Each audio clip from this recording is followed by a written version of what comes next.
Money matters. Why you need to know this. Financial literacy is simply understanding how money works. It's about making smart choices with your money so you can live a comfortable life. You don't need a fancy degree to master your finances. It's about taking control of your money and making it work for you.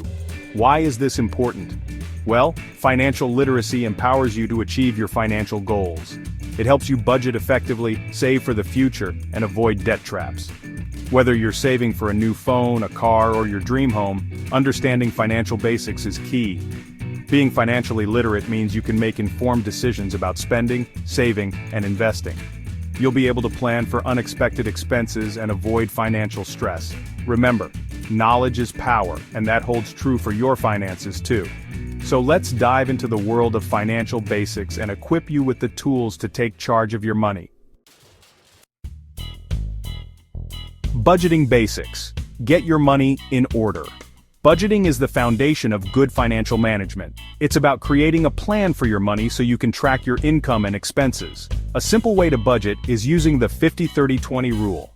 Allocate 50% of your income to your needs, 30% to your wants, and 20% to savings. Needs are your essentials like rent, groceries, and utilities. Wants are things you desire but can live without, like entertainment or eating out. Saving involves setting aside money for future goals. Tracking your expenses is crucial. Use a notebook, a spreadsheet, or a budgeting app to monitor where your money goes. This helps you identify areas where you can cut back and save more.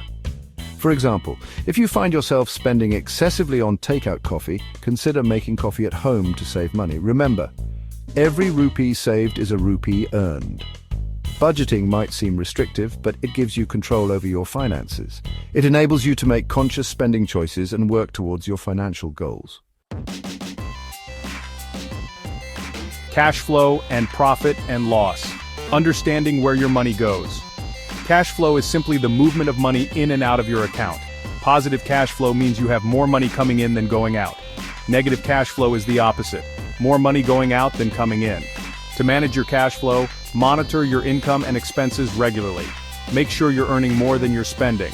If not, identify areas to reduce expenses or explore ways to increase your income. Profit and loss, or P&L, is a statement that shows how much money you made or lost over a specific period.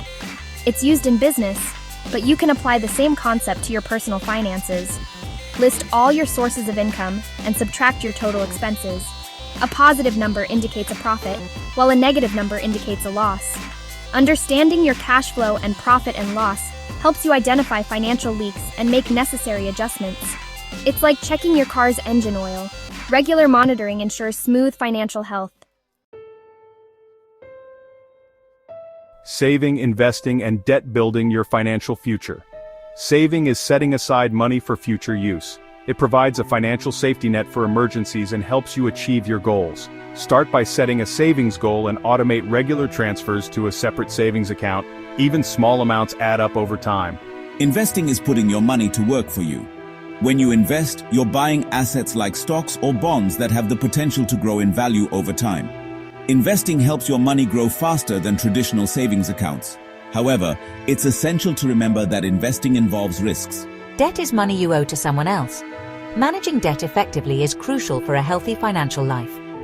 Prioritize paying down high-interest debts first, like credit card debt. Make timely payments and explore options to consolidate or refinance your debts to lower interest rates. Building a strong financial future involves a balance of saving, investing, and managing debt. Start small, stay consistent, and seek professional advice when needed. Remember, Rome wasn't built in a day, and neither will your financial empire.